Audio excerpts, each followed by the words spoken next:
اگه تو راه شیری هزاران امپراتوری فضایی وجود داشته باشن که هر کدوم فقط چند تا یا چند ده تا منظومه ستاره‌ای رو پوشش بدن چی؟ با هم حرف بزنن، معامله کنن، بعضی وقتا با هم بجنگن یا اصلا مؤدبانه همدیگه رو نادیده بگیرن. خب اگه واقعا اینجوریه، پس چرا هیچ کدومشون تا حالا به ما سر نزدن؟ راه شیری خیلی قدیمیه و عظیمه. حتی اگه یه تمدن با سرعت 10% سرعت نور حرکت کنه، میتونه در کمتر از 1,000,000 سال کل کهکشان رو بگرده. اما تا حالا هیچ کسی رو ندیدیم، پس انگار واقعا تو راه شیری تنها هستیم.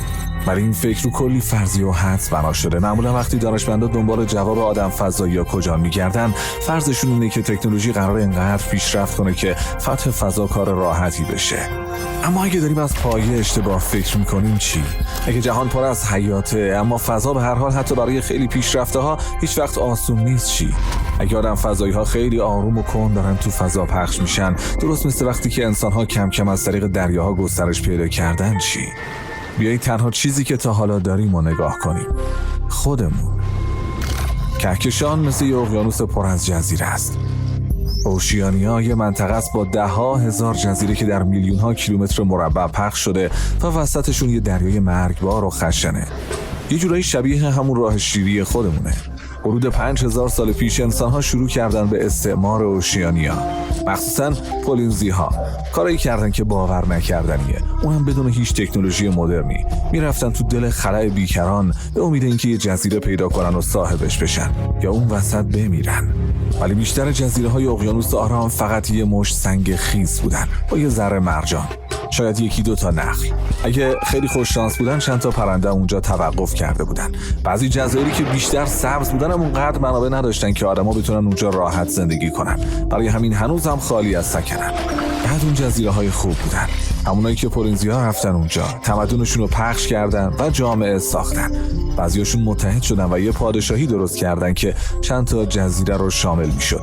بعضیاشون مستقل بودن، توشون قبایل مختلف زندگی میکردن که گاهی هم با هم درگیر میشدن. با وجود هزاران کیلومتر فاصله، حتی دور افتاده ترین جزیره‌ها هم با هم یه ارتباطاتی داشتن. حداقل یه داد و ستد یا رد و بدل فرهنگی. در واقع یه مدل کوچیک از نوع گسترش تمدن انسانی بودن، ولی همیشه همه چیز خوب پیش نمیرفت. جزایر پیتکرن که خیلی دور افتاده بودن، صدها سال ساکن داشتن و وابسته به تجارت با جزیره‌های دیگه بودن. ولی یه روزی جمعیت اونجا ناپدید شد. ما دقیق نمیدونیم چرا. شاید چون آدم‌ها مثل همیشه منابع طبیعی رو نابود کردن تا دیگه زندگی ممکن نباشه. شاید هم به خاطر اینکه جزیره‌های بزرگتر که باشون در ارتباط بودن سقوط کردن و اینا هم از هم پاشیدن. در هر صورت اینو میدونیم که فرهنگشون از بین رفت یا مردن یا کوچ کردن. یه فضا هم واسه ما مثل یه اقیانوس باشه چی؟ که جایی بی‌رحم که تصرفش آسون نیست.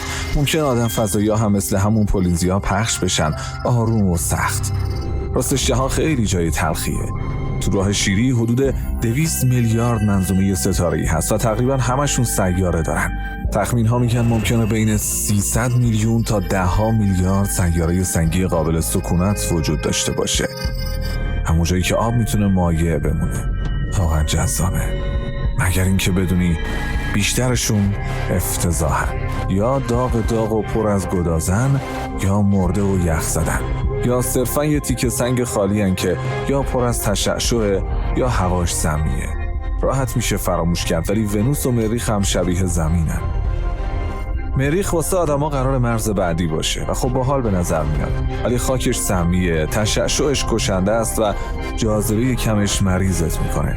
مریخ افتضاحه، مگر اینکه بخوای بری ونوس که اونم لهت میکنه، میسوزونه و تو اسید حلت میکنه. از نظر تئوری اگه واقعا انسانیت خیلی جدی بگیره، میتونه این دوتا سیاره رو طی حدود 1000 سال قابل سکونت کنه. ولی خب ما همین الان یه زمین خوب داریم، پس انگیزه خیلی زیادی براش نیست. خب حالا بیاییم اینو در مقیاس کهکشانی ببینیم.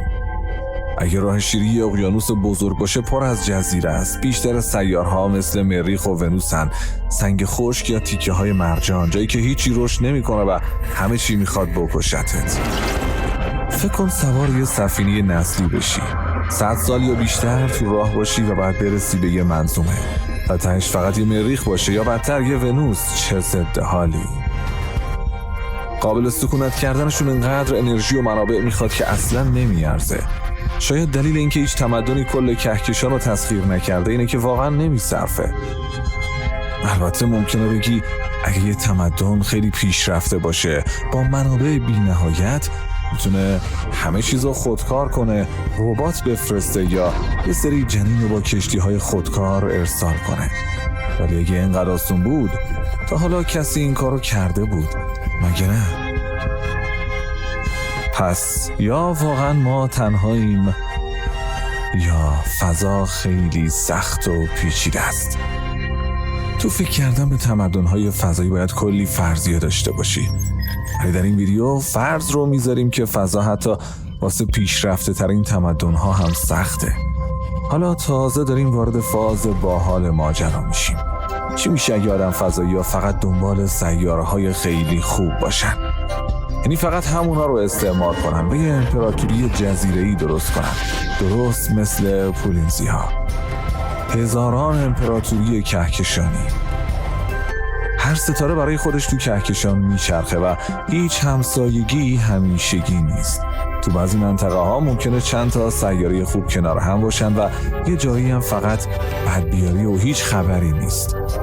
ممکنه زمین الان توی یکی از این گوشه‌های پرت و بی رفت باشه، دور و برمون پر از سیاره‌های بیفایده است و برای همینه که هیچ کس تا حالا بهمون سر نزده.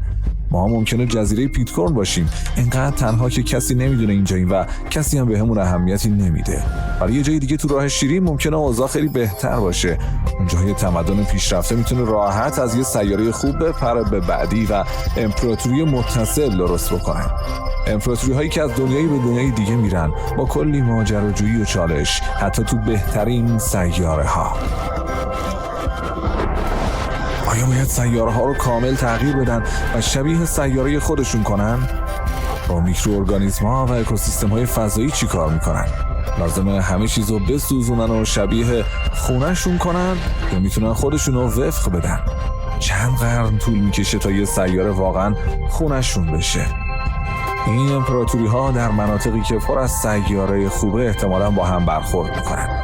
شاید با هم تجارت کنن، شاید بجنگن، شاید یه قهوه بزنن و راجع به معنی زندگی بحث کنن و درست مثل جزایر پولینزی خیلی از این سیاره ها ممکنه متروکه بشن یا امپراتوری ها فرو بپاشن. چرا؟ چون همسایگی ها تغییر میکنن، ارتباط ها قطع میشه یا خود تمدن ها خودکفاییشون از دست میدن. تمدن انسانی خیلی جوونه ولی همین حالا هم چند باری با انقراض شوخی کرده. ریسک‌های زیادی هست: فرهنگی، تکنولوژی، زیست محیطی و مستعمره‌های کوچیک احتمالاً از سیاره مادری آسیب پذیرترن. هر وقت یکی از اینا نابود بشه، یه سیاره خوب دوباره خالی میشه، آزاد برای کشف دوباره، یه ملک مجانی. فاصله های بین ستاره ها اونقدر زیاده که نگه داشتن یه تمدن سراسری واقعا سخت میشه. همین زمین خودمون کلی فرهنگ و کشور داره. حالا تصور کن فرستادن یه پیام بین قاره ها دهه ها طول میکشه. آیا مستعمره ها اصلا براشون مهمه که سیاره مادر چی میخواد؟ وقتی نمیتونه کمک کنه، نه حرفش رو اعمال کنه؟ جنگ بین ستاره‌ای هم اقتصادی نیست، مگر اینکه نسل کشی باشه. و از اون مهمتر، اگه امپراتوری ها ژنتیک یا دی ان ای رد و بدل نکنن، یعنی هیچ رابطه‌ای بین جمعیت ها نباشه، بالاخره بعد از چند نسل اینا از هم جدا میشن و تبدیل میشن به گونه های متفاوت. و اون موقع دیگه نمیخوان زیر پرچم یکی باشن. شاید امپراتوری‌های خیلی بزرگ و متصل اصلاً امکان پذیر نباشه. اگه کهکشان یا اقیانوس باشه و سیاره‌های خوب خیلی کم پراکنده باشن، این یعنی تمدن‌های جدید میتونن همیشه ظاهر بشن، رشد کنن، تجزیه بشن یا بمیرن. و سیاره‌ها ممکنه بارها استعمار بشن، متروکه بشن و دوباره کشف بشن. حالا این یعنی چی برای ما؟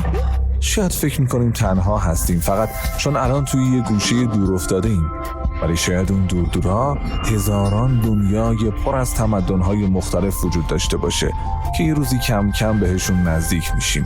حالا این فکر ترسناکترش میکنه یا امید بخشتر؟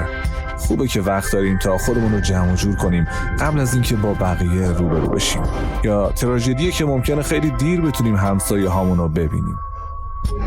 نمیدونیم ولی خوب شب وقتی به آسمون نگاه میکنی بهش فکر کنی. شاید تازه اول راه باشیم. شاید روزی یه جزیره خوب پیدا کنیم و اگه خوش شانس باشیم خیلی بیشتر از یکی. یه مشکل خیلی بزرگی که ما آدما به عنوان یه گونه باهاش طرفیم اینه که اصلا نمیتونیم با هم توافق کنیم که واقعا چی داره تو دنیا میگذره. کلی رسانه و خبرگزاری هست ولی بیشترشون دارن واقعیت رو از دید خودشون نشون میدن. بدتر این که میخوان توجهت رو جلب کنن، برای همین همه چیز رو ترسناک و جنجالی جلوه میدن و همین باعث میشه واقعیت حسابی تحریف بشه.